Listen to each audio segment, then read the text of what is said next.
So do you see your job evolving to the point where you can market a product as well as produce a product?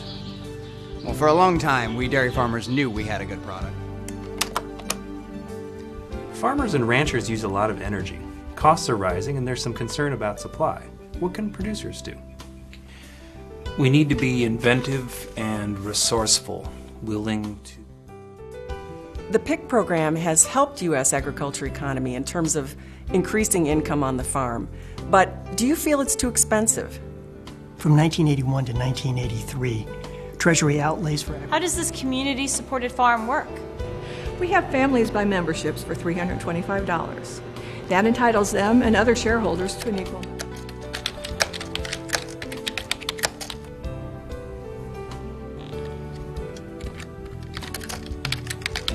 What's the UK hoping to achieve with its reduction in antibiotic use? We're seeing a marked increase in antibiotic resistance. We're not saying to stop using all antibiotics. The tools have changed over the years, but the assignment has not. From the Land Grant University. Those employed in agricultural communications are charged with telling today's agriculture story. They're drafting the immediate history of this industry that spans from the unique independent producer to global corporations. I think the numbers, are around 140,000 to 175 to 80,000 farmers that feed us in the United States. And there are, approaching 400 million of us. That number is really small. And it's not exactly our job as ag communicators to protect them, but it is our job to make sure that people know about them. Today, the agriculture beat is very intense. There's more science to explain. The economics involved are more complex. New developments in research and technology need thoughtful analysis and review. Policies and practices have international implications. Communicators in this field must deal with varying audiences. A journalist writing for a farm magazine may be informing a reader in a small, narrowly focused segment of the industry. A copywriter in an advertising firm may be directed to concentrate on a single product.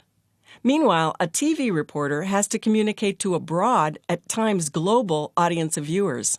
When we write something for the magazine, I might write it in November. It comes out in December.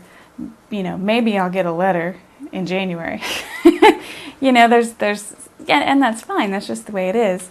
But it was really something as we started to move to blogging and to get a comment right away from somebody who's read that and here's what they think and to kind of create a little dialogue about what's, whatever the topic is. That's really makes it a lot more interesting.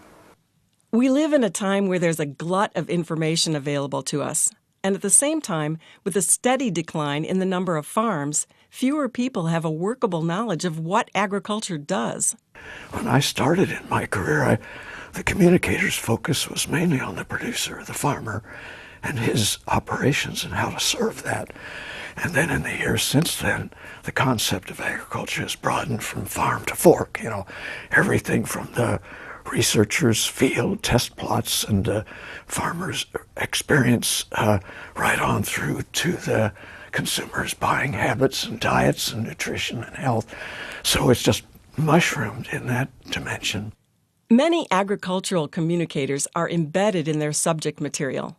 Some are working farmers. Others grew up in farm families or in rural communities. This perspective is valuable as long as the principles of objectivity are adhered to.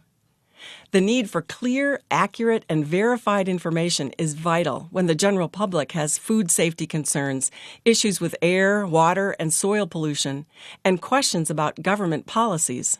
I tried not to bring my own personal opinion in, but rather to ask questions of a person who had a similar background, likely, that I had, but also to bring that person in who was on an opposing side. It really was the point-counterpoint, and I felt that it was my responsibility to present both sides or all sides and let my listeners decide how they felt about it. The tools of the communications trade have evolved. The number 2 pencil has given way to the digital tablet. Audio and videotape have become a series of ones and zeros.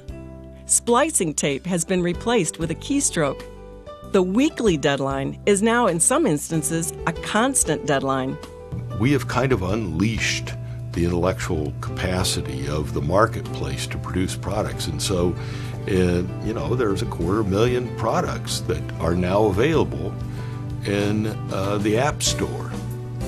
Very specialized applications. And people are starting to get used to, I want it now on my device. And that changes the way in which we need to communicate with folks. Fewer people are directly involved in the agriculture industry today than the number of people involved 50 years ago. Does that mean information about agriculture is less important to readers, listeners, and viewers today? In many ways, the need for talented, highly skilled communicators covering the agriculture industry is greater today than it was 50 years ago. The general audience is larger. The information flow is constant and instantaneous. The need for clarity is significant.